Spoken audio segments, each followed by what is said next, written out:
The Rugby Championship kicks off in Johannesburg on Saturday as the defending champions Springboks host the Wallabies at Ellis Park Stadium. 2025 will be the last full tournament until at least 2028, with South Africa hosting the All Blacks next year, as a truncated competition is slated in Rugby World Cup years.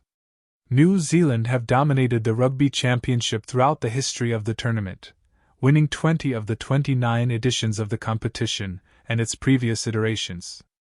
However, the Springboks now have the opportunity to become just the second team other than the All Blacks, also Australia in 2001, to win back-to-back titles, but will need to get off to a winning start against the Wallabies. Erasmus men made light work of their mid-year international opponents, sweeping the Barbarians, Italy and Georgia aside in comprehensive fashion, while Australia endured a far more fiercer task in the form of the British and Irish Lions. Joe Schmidt's men fell to back-to-back narrow defeats to the famous touring team, but emphatically responded with a compelling victory in the third test. This has opened the debate about whether the Springboks will be undercooked, the Wallabies spent or battle-hardened. Either way, both teams will be raring to go hammer and tongs at one another, setting the tone for the championship. Where the game will be won.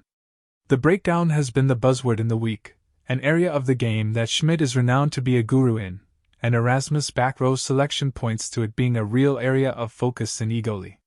Captain Sia Kolisi has featured regularly for the Sharks at the back of the scrums throughout the season, and while the Bok boss frankly stated that he wasn't an option in the position in green and gold, he has had a change of heart.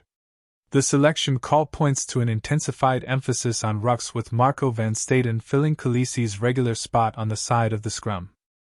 Both teams possess massive threats over the ball, with Malcolm Marx and Oxench added further jacklers for the hosts, while Fraser McRate, Harry Wilson and Tom Hooper are all menaces at the breakdown for the Wallabies.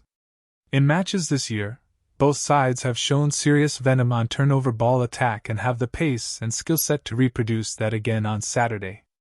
While the breakdown will undoubtedly play a massive role in the outcome of the game, one cannot ignore the influence of the set pieces.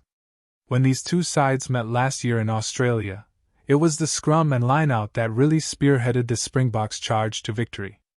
The twin tower lineouts, rolling mauls and scrum penalties overwhelmed the Wallabies, and while South Africa have certainly innovated and added further strings to their bows, their core strengths have remained.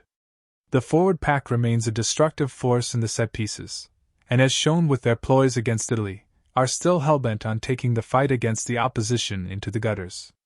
The Wallabies have the tonnage and skill set to battle the Boks in those facets of the game, but if they are unable to survive in the gutters, it could turn into a bloodbath.